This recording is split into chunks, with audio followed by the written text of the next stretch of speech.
Two teams licking their wounds. And look, we know that it's going to be a tough time. Anytime the Cougars come to Morgantown, can West Virginia stop Devonta and crew? That's the question of the night. Let's talk about it with the BYU legend.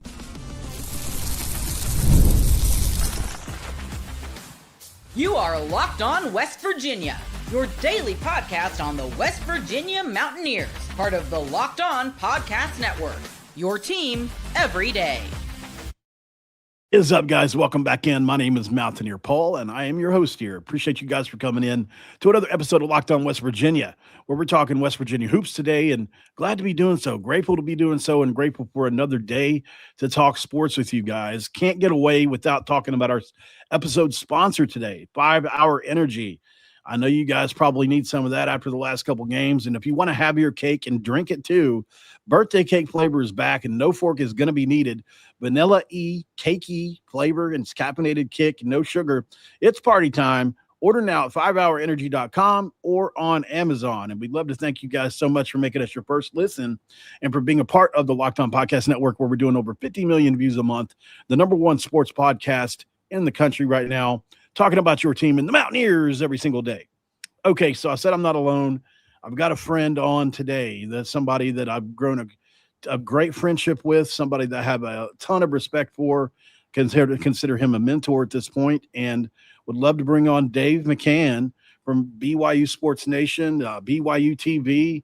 I'm sure there's a ton of other credentials. He's with the Deseret News affiliated. What other kind of titles do you need?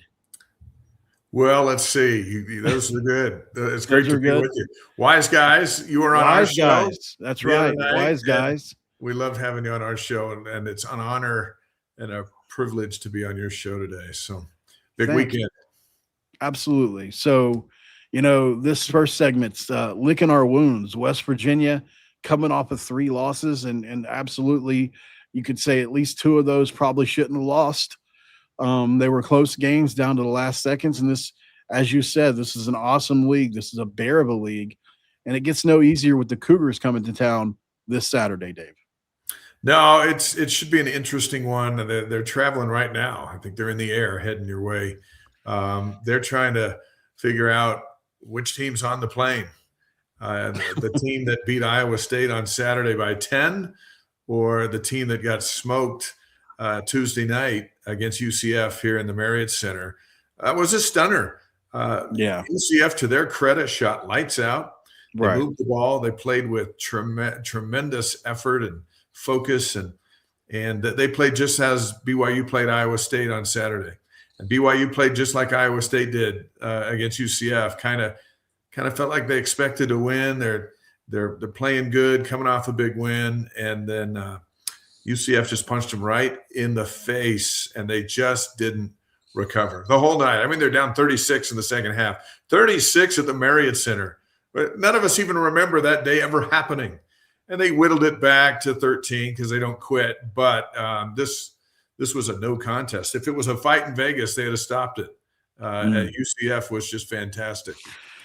Well, Saturday, 5:30 p.m., a tip-off at WB Hope Coliseum now. Sometimes I have to remember that.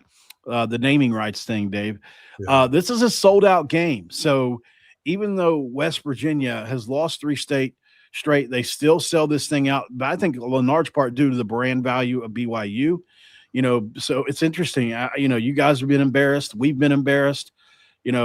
Coach called you guys lazy. I'm curious what Kevin Young has done here after that level of embarrassment that he talked about. And now you're walking into Morgantown, where if you look at KenPom, and this was before the season, and I don't know how that changed, but West Virginia Hope Coliseum ranked the number 1 ranked Coliseum in all of college basketball, home court advantage. So I like to say West Virginia gets a couple points at home, like most teams do. But I do think that this is going to be an interesting game because, it's just who's going to quit. And also the other question I have is who's going to deal with BYU when they do get adjusted to the loss of Richie Saunders? Because I think at the end of the day, that's probably the biggest thing going on with that group right now. Yeah, they really missed him Tuesday night. He wasn't on the bench. He was flying back to Chicago to get his surgery. He was on the bench against Iowa State, and that just provided some leadership and some comfort. He wasn't in the game, right, with the ACL, but they missed his presence on that bench, his teammates. Something magical happens when your leader is nearby. And then there's a feeling of when he's not there at all, especially when things get tough. So they missed him, and he's not going to be in Morgantown. So they're going to have to come to terms with that. And you look at Richie Saunders and Dawson Baker, two seniors that expected to do a whole lot this year. Richie was first team All Big 12 last year and coming in this year, both out with ACLs. Nate Pickens, a senior transfer guard, was going to back up Rob Wright, out with a knee injury. And Brody Kozlowski, an outstanding shooter, out with a foot injury. So you lose four guys that you helped build this roster around.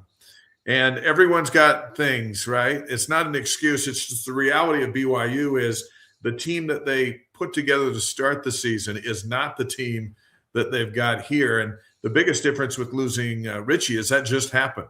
So they're in the process of getting through that. The other guys, he played 3 months without. But when it was crunch time the other night, you're teetering on the brink and you don't have a senior or really even a junior that's been here to stable things. You miss him, and it shows up. AJ DeBonce is the leader of the team. He just turned 19. Last month he was 18. He's a tremendous talent. The best player in the country, in my opinion, but I've seen him play a lot. And that's a lot to ask. He's not Superman. He's got almost. Occasionally he puts his cape on and flies around. I had 20, but most of those were garbage points when the game was over. But when you look to a freshman and say, hey, you lead us, and other freshmen and sophomores are looking at you, some nights you do, like he did against Iowa State, ran the point most of the stretch run in that second half. That's crazy. 6'9". And then sometimes you don't. He looked out of it right from the start on Tuesday against UCF. And you know what? In Morgantown, a freshman is going to have to be the leader, and that's DeBon said Rob Wright III needs to play a little better. He struggled the last 2 games. He's been defended better the last couple of games, and that's frustrated him. Those are the big 2. There were 3, and now we call them the remaining 2. The remaining 2. But I'll tell you, AJ is worth the price of admission. So folks can go and cheer for the Mountaineers like crazy. But when you see DeBonce, you're going to see him in the NBA for a long, long time. And let me tell you something about him. There's no guile in this kid. He plays tough. He tries to sell fouls to the referees. Off the court, he's a humble kid, listens to his parents, 4.0 student. He's the kind of guy you'd want to hang around. And there are a lot of prima donnas in this game, and you and I interview a bunch of them over the course of time. He isn't one of them. And so whether he goes for 40 and beats the Mountaineers or goes for 40 and they lose, fans in the arena on Saturday are going to see a special kid. Kind of reminds me of an Andrew Wiggins-led Kansas team in some ways. After I remember, I think there was a year Perry Ellis was down, and it was all they had was a freshman named Wiggins coming in who dropped 50 in Morgantown. I never forget that. So that's the feeling I have. Hopefully that doesn't happen here. Obviously with Richie gone, some of these numbers may be skewed now, but coming into this is a top 20 nationally rated offensive team in efficiency. They're 11th nationally in total offense. They average over 70 possessions a game. They're top 75 in most metrics. They want pace. They want scoring. This is not a team that wants to play a grinder of a game like West Virginia wants to do. West Virginia likes to play in the low 60s in possessions. They want to burn the candle. Like this is my comparison for how I see West Virginia. They want to burn the candle from both ends, because not only do they want to take the shot late into the clock, they want to get a good shot, they want to take it late, but they also want to grind you in the half court all the way down and make you take a late shot. And that's in turn results in these low possession games. BYU does not want that. The defensive reality is you can score in West Virginia or on BYU, giving up 90-plus points 4 times in Big 12's play. What are your thoughts on the defense versus offense here? Is Is it kind of like in college football? You've got a great offense, the defense suffers. Is that similar here with you guys? It's interesting because every night is a different thing in this league. I agree. Teams that are okay on Monday are superhuman on Thursday. And the last 2 games, you can say the last 3, BYU went to Arizona and duked it out pretty good with them. They played better. That was their first game without Richie. And then they come back home and they beat Iowa State. Now, Iowa State's a pretty good team. They were ranked 6th on Saturday. They got beat by 10 and went up by 2 spots in the polls. So that's the Big 12 for you. Usually you fall back, they lose, then they went up. But and then UCF, which, by the way, is a very underrated team. Yes. And they're going to the tournament, and they should be. And they played like a tournament team. They come here and beat Utah, sit around for a couple of days, and then come down here and do what they did to BYU. That's a tournament team. They moved the ball. They moved the ball and zipped it around and found an open shooter. And BYU didn't play very good defense on Tuesday night. And it seemed like every shot West Virginia took was UCF took was an uncontested 3, and then they hit them. Now, they don't always hit them, but they hit them on Tuesday night. Before you know, it was 14-4, and then they hit 11 threes in the first half. Good Lord. Yeah, and so they was their night. And sometimes you just go, you're having a good night, BYU had a bad night. But BYU defensively, the way they played Iowa State is that they played defense as a contender, against a contender. And they held the Cyclones. I think BYU led for 85% of the game. So they jumped on them early, and then they just kept going. And if that BYU team shows up Saturday and then shows up next week at Cincinnati and finishes at home against Texas Tech, they're going to be a tough out in the Big 12 tournament, but a tough out in the Big Dance coming up. It all focus on rebounding and defense for these guys. They just didn't do it the other night. And so, of course, around here, it's like, oh, this is the team we are. We're not the team that beat Iowa State. We're this team because this is the last team we saw. And sports fans live in the moment. We get it. I'm this guilty. Is a good moment for BYU. But the point we made the other day on Sports Nation that you've been to, they were 20-7 going into that game against UCF, and they're 20-8 coming out of it. They got 20 pretty good wins, and some against some really good teams. So are they the team that played UCF on a bad night, or are they the team that's been pretty good over the course of the season, whether Richie's played well or not, or played at all? And that is what Cougar Nation is looking for in this game on Saturday. What team are they going to be? And if they're the team that's 20-7, they're going to be tough to beat. If they're a team that played poorly on defense and rebounding, West Virginia is going to beat them. Right. So that's the curious thing out here is when they watch that game on Fox, it's going to be who are these guys going to be? And they're hoping they're the team that beat Iowa State. Well, we're going to talk a little bit more about that next because there have to be keys in this game and what needs to happen for each team. We're going to go over it right after the break. We'll get into some of the single players for West Virginia and BYU as well. Dave touched on some of them, but I got a couple questions. We'll talk about that right after the break. Stick around. I'm Kalia Butler, host of Locked On Women's Basketball, and this is Mazda's Women's Basketball Snapshot, celebrating the work no highlight reel can ever capture.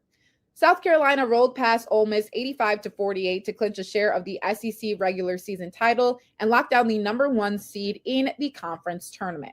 The Gamecocks extended their win streak over Ole Miss to 21 straight.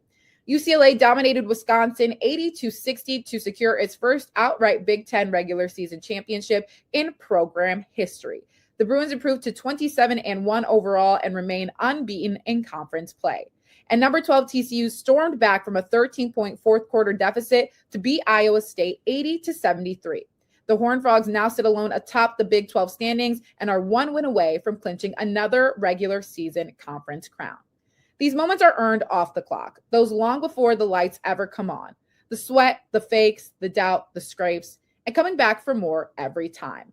Mazda puts that same drive into every detail. Wins define the moment, putting in the work, that defines you. There's more to a Mazda because there's more to you. And, of course, our friends at FanDuel say hello, and why shouldn't they right now? If you didn't know, FanDuel's doing something pretty cool right now, and I would love to tell you about it because if you've ever wanted to experience an NBA Finals live and in person, FanDuel is giving you that chance, and all you want to do is turn that dream into a reality, correct? So you can do that now with an NBA sweepstakes. Here's how it works. Use your profit boost on any NBA future. You'll automatically be entered for a shot to win an NBA Finals trip or two. That's right. You get flight, tickets, the whole shebang. All you have to do is go to FanDuel.com and use any profit boost on an NBA future, and you're automatically going to be entered for a shot to win an NBA Finals trip or two. If you're looking for a board, or if you're looking anything like that, you can do what you need to do on FanDuel when to make a deep run, and this is the perfect time to lock that in. Now you can only pick your cash, you can go to the finals, and you can visit FanDuel.com to get started. Use that profit boost in the NBA future and get entered for a shot for the finals. Do that today and play your game with FanDuel, the official sports betting partner of the NBA. And we're back in segment 2 with Dave. And Dave, this due is for you. Tell everybody what you've got going on right now. Obviously, you got Sports Nation, you got BYU TV, you got Wise Guys. Did I nail them all? What else you got going on? Yeah, I'm a columnist for the Deseret News out of Salt Lake City, Deseret.com. Cover the Cougars. About 3 articles a week in there. Spring football starts tomorrow morning, so that's always exciting in these parts whenever there's football going on, and so a little bit of everything as we wrap up February. Hard to believe, right? Yep, we're just at about 190-ish days till football season starts. So I like to think that counting, right? Yeah, who's counting? I like to round down and say 6 months. By the time spring's over with, you've got to break through summer, and then you're there, right? But yeah, obviously, as West Virginia fans are at this point, we're losing 3 in a row. You've got an eye towards, unfortunately, is whether it's fair or not. You kind of got an eye towards football now because it's looking grim. West Virginia's got to win out. That's just a flat out fact of it all. It starts with BYU Saturday, and then you beat 2. You can beat 2 teams you've already beaten. You'll be in position to potentially get in. At the end of the day, we needed that win against, TCU and others to really make that case. So winning out has to happen for West Virginia. BYU's in a much better position. You could lose 1 or 2 down the stretch and still get in. Not that you want that to happen, but looking at what you're going to need, in my opinion, to kind of get over the hump, you kind of need a Robert Wright rebound, right? And he is definitely one of the best point guards in the country. The transfer from Baylor, possibly the best, and he averaged 16 points a game in Baylor's overtime win versus West Virginia last year. This is a kid, when you look at him on film, Dave, he's got elite quickness. He's elite in the pick and roll game. And, if Dance's the hammer, Wright is that ignition switch for this BYU offense. He's got an extra gear, and he has a knack for getting to the rim. Now, finishing at the rim is something that he struggled with the last couple of games, especially with layups. And I mean, he's fast enough to get anywhere. Sometimes your speed gets you in trouble. And then you get in there and go, yeah, I got in here. Now I'm surrounded by 3 trees, and I'm not tall enough to get a shot over them. And that's kind of where he's got to clean things up. Finish at the rim if you're going to go there. But sometimes, when you're a good dribbler and you're fast, you dribble yourself right into trouble. Mm-hmm. And so he's got to avoid doing that. He didn't play great the other night. He ended up with 20, but the most of those were late. And Iowa State held him to 6 points in 40 minutes. So they defended him really well. But, Iowa State's point guard is a really elite defender. There's no doubt. Yeah. He's got to get loose. And when he's getting to the rim, that frees up guys on the wing.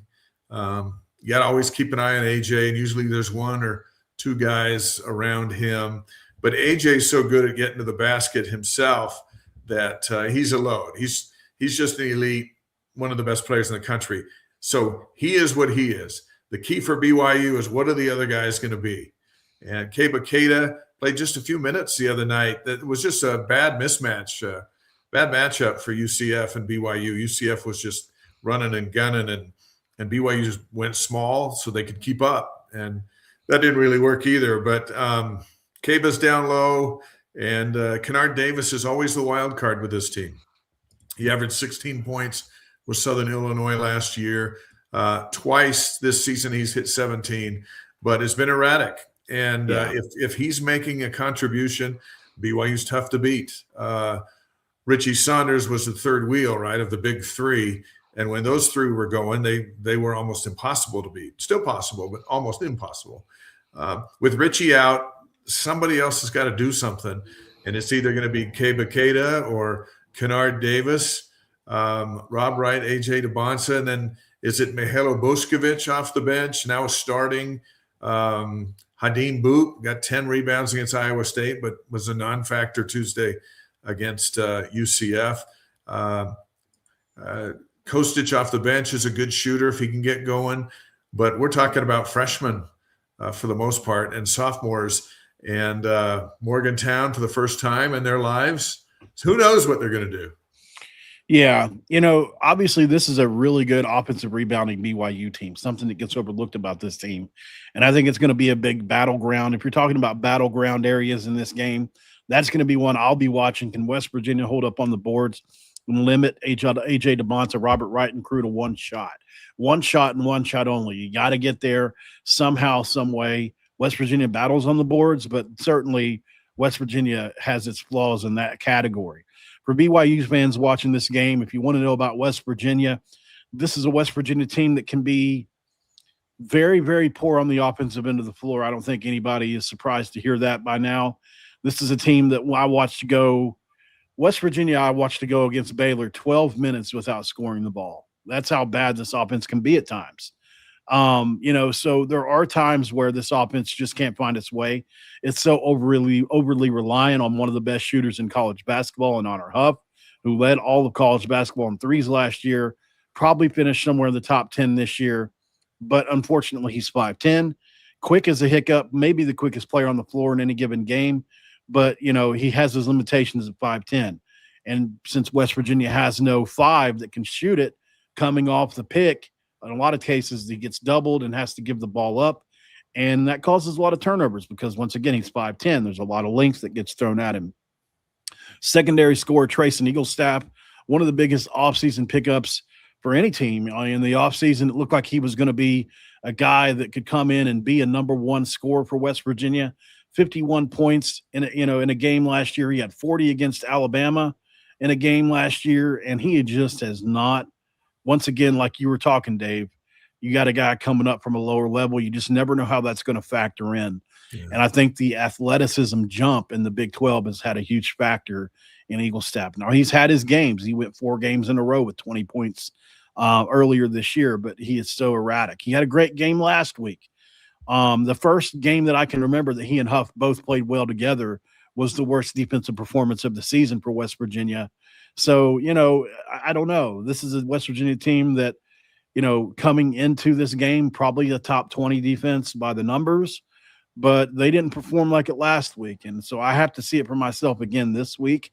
And if West Virginia can make shots and I don't know, for weeks we've been saying keep it in the 60s. That really hasn't worked for West Virginia. I actually liked last week's version much better, where they were scoring it. It was a much funner product to watch anyway, if anything.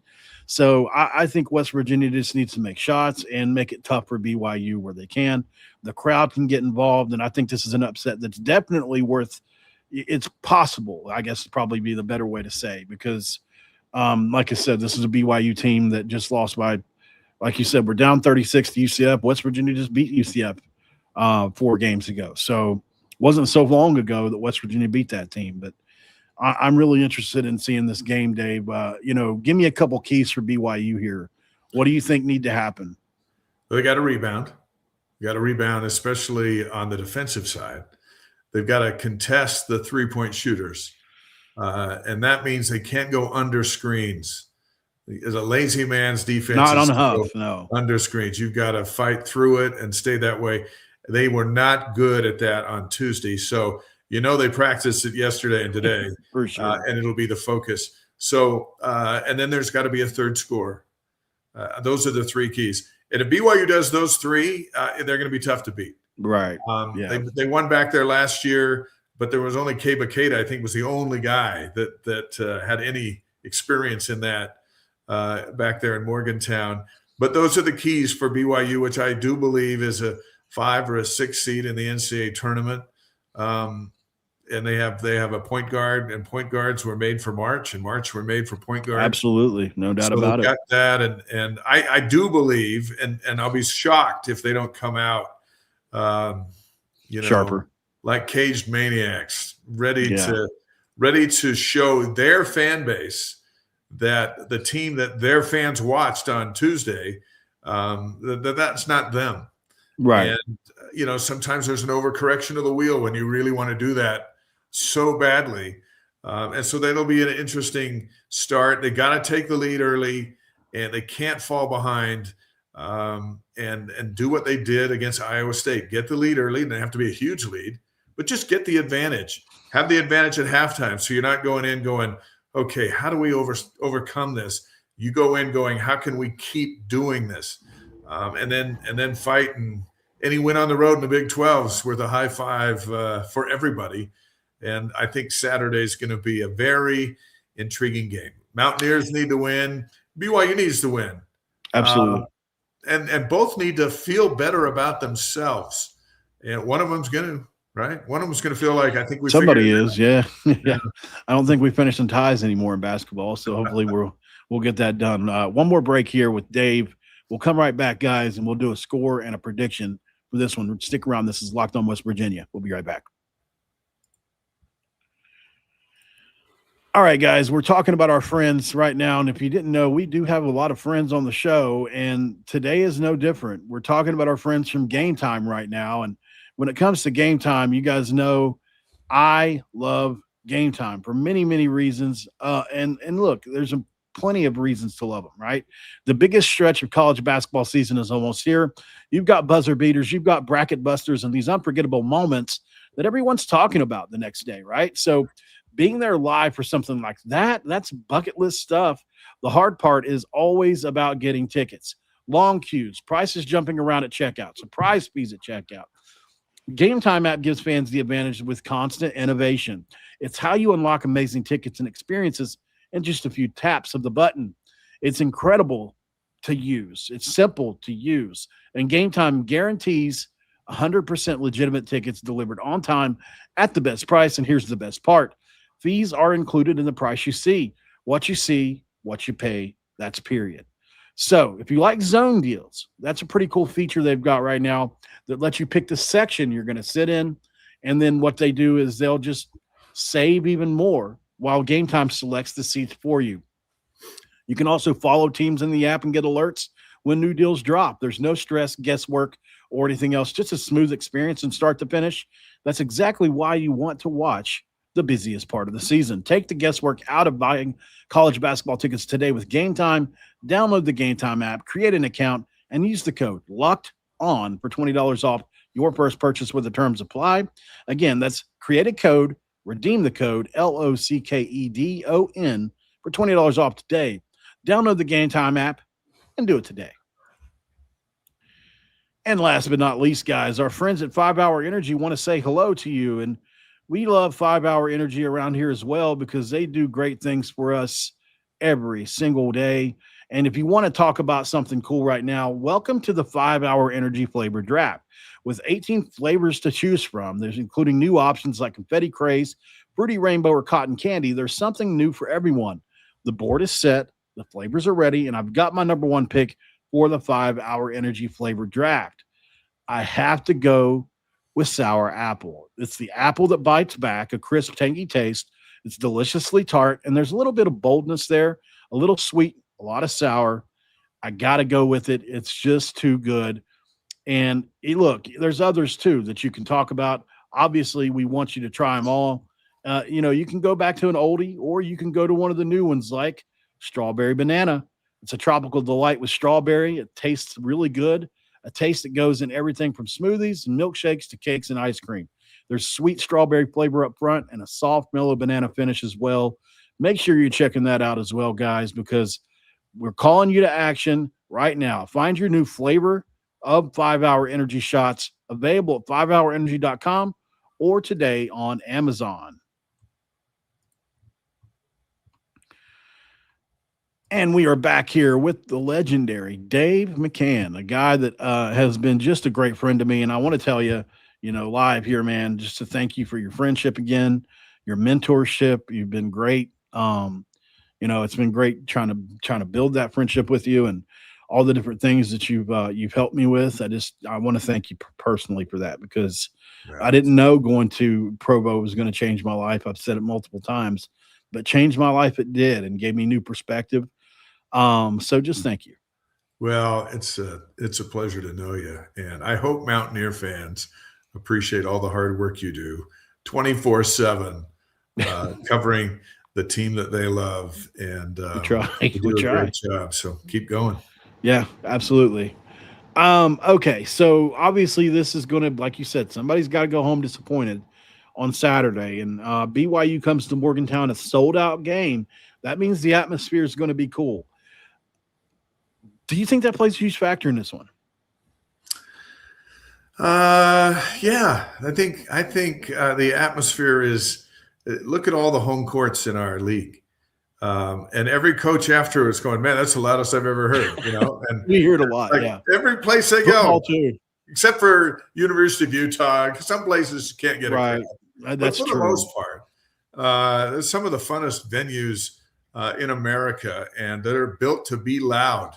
But they're only loud. The Marriott Center wasn't very loud on Tuesday night. There was 18,000 fans there. The way to offset the noise is to rebound, defend, and take the lead. And then all of a sudden, everyone's pretty quiet except for a moment here or there. So, yeah, that crowd can be the sixth man if BYU lets it. And they can also be pretty quiet if BYU takes West Virginia out of it. Yeah, that's part of the thing. But these hostile, loud venues, they're awesome. Absolutely, and it's obviously going to be a March atmosphere. I think West Virginia's absolutely the West Virginia in the building. I know because I talked to them. They feel like they still have a chance at March, and they're going to feel that way. So I do think they're going to play that way, and so will BYU coming in here trying to advance their seeding. And also, like you said, narrative-wise, if BYU loses to West Virginia, a team that's lost to not only TCU and others, but Utah recently, that could really talking about fans really being unhappy. That might be one that would do that. But I texted you that night. I'm going, how could you lose to the Utes? I know. Of all teams. I know. It was horrible. Horrible. But, that said, I'll go first. Right. I picked West Virginia multiple times this year, but this is a game I don't feel great about. I think this is had you guys won or been a closer game versus UCF, I would feel much better about it. But now you've given Kevin Young the rocket fuel he needs to give the best player in the country, one of the best 2 or 3 point guards in the country, and a great supporting cast, even without Richie Saunders, the kick in the butt that they really need to come into Morgantown and get a win that they can't allow this loss to happen to them. So they're going to be playing desperate, like you said, desperate. And it's not out of the realm of possibility for you guys to go in the bubble if you lose out or something crazy. So you've got to stop the bleeding now. You got to stop it now. And I do. That's why I think you guys will win this game. I would love to pick West Virginia, but I think that we're just too flawed as a basketball team as we are.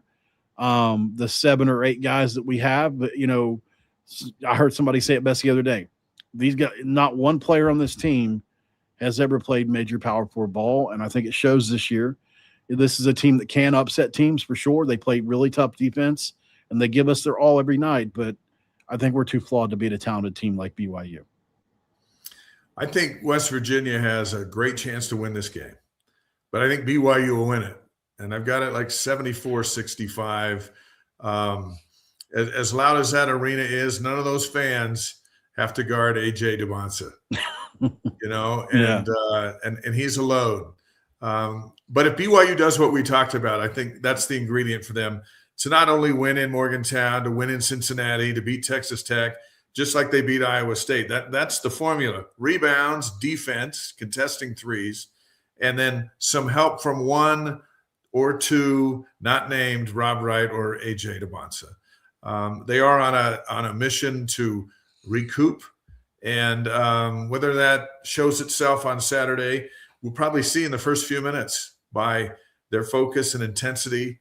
But they're a good team. This is a good BYU team. They've been in the top 20 all season long. And Right. I think they just had a bad night. They're coming to a hostile place against a good team, capable of beating them. Cincinnati's capable of beating them. But, hey, BYU's capable of beating them too. That's what makes this league so fun. So I think BYU can get it done. And if they don't, and they get run out of the gym, then they got big problems here down the stretch. But they're not built for big problems down the stretch. This is a team built to go into a place like Morgantown and do whatever it takes to come out with a win, whether it's 1 point or 20 points. But again, it goes back to I hope everyone there has fun, or at least appreciate DeBonsa with what his skill set is at 6'9", whether he's shooting threes, running the point, rebounding, posting up. You don't have to love him because he's got BYU on his shirt for Saturday. Totally get that. But when you step back and look at what this teenager is doing, and then he might go play for your favorite pro team, so then you might like him someday. But he'll do it a lot with a smile on his face, and it is going to be a treat for DeBonsa to come to Morgantown and show off what he can do. Yeah, and hopefully everybody is mature in the stadium and acts as if it's okay to heckle people. Just hopefully everything is within the bounds and within reason. Because some of the things you guys have gone through this year, not cool, not fair. Don't have to cash over it or go over it again. But I'll tell you this: I've been to Morgantown to call a baseball series a couple of years ago when BYU just got into the Big 12, and some of the greatest people in the world live there. Yeah, kind I and agree. friendly and nice. Our fans are great. Yeah, just so impressed. But I expected them to be that way, right? Because most people are good, and most people want to do something for you if you have a need. We live in a great place, and it really doesn't matter where you live. Most people are good-hearted. And there's some knuckleheads out there, and those are the ones that get on social media or get in trouble for chanting something stupid in the arena. Right. But a lot of times they're really young too. the folks of Morgantown and the great state of West Virginia, your school president, just good people. I agree. Yeah, and he is a great guy, President Benson, and obviously great respect for him. And man, what a piano player. I mean, he wasn't expecting that, but he just right around Christmas time, they had this great thing they did where they filmed him playing a couple Christmas songs, and what a talent. Grateful for him to be our school president. Absolutely. And grateful for you for coming on here, Dave. And we'll see what happens Saturday. I'll definitely text you a couple of times and, see what the temperature is of the game at the time. And should be a fun one. Guys, make sure you're checking out Dave Rupp on Wise Guys. Probably the most comprehensive coverage of BYU you can possibly find. They cover everything from swimming to tennis to whatever it is. They cover it. So they do a great job over there, and they're obviously professionals. They've been doing this for however many decades they've been doing it, and it shows. Well, thank you. We're both just doing jobs, right? You and me in different parts of the world. It's easier to get to my part of the world than it is to get to your part of the world. Yep, that's true. I found out, I said, we're going to Pittsburgh to get to Morgantown. I'm like, I'm looking at the map. I'm going, why are we going to Pittsburgh? Well, that's where the airport is. And then we're going to bust down in the middle of the night in the rain to Morgantown. And by the time I got to Morgantown, I was like, I don't even know where I am. But then the sun came up and the river was right down, moving through past the baseball stadium, and I thought, whoa, what a cool place. Yep. But yeah, you gotta want to be in Morgantown to get to Morgantown, because it's a journey to get there. And as we speak, the team's on their way. So be kind to them, be nice to them, and then tip the ball off and let's see what happens. Absolutely. And before we get out of here, guys, a couple of reminders. Like the video, please. Subscribe if you're new around here. And last but not least, our Locked On Everydayer Club is something that you guys just got to check out. If you never miss an episode, the Everydayer Club is built for you. Locked On West Virginia, you can get it ad-free. You can get a members-only Discord to access to that and more. All you have to do is head to lockedonpodcasts with an s.com/everydayer club.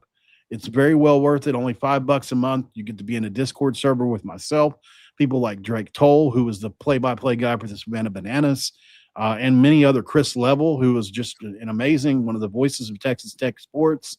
There are a ton of big-time names in that Discord server, and it would be well worth your time to jump in there. So give the Everydayer Club a chance, and give us a chance here at Locked On, and Wise Guys a chance. And we'll see you guys on the next one here on Locked On West Virginia. Thanks for being here, guys.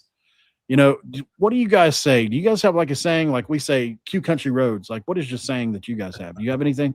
Yeah. Goodbye. Goodbye.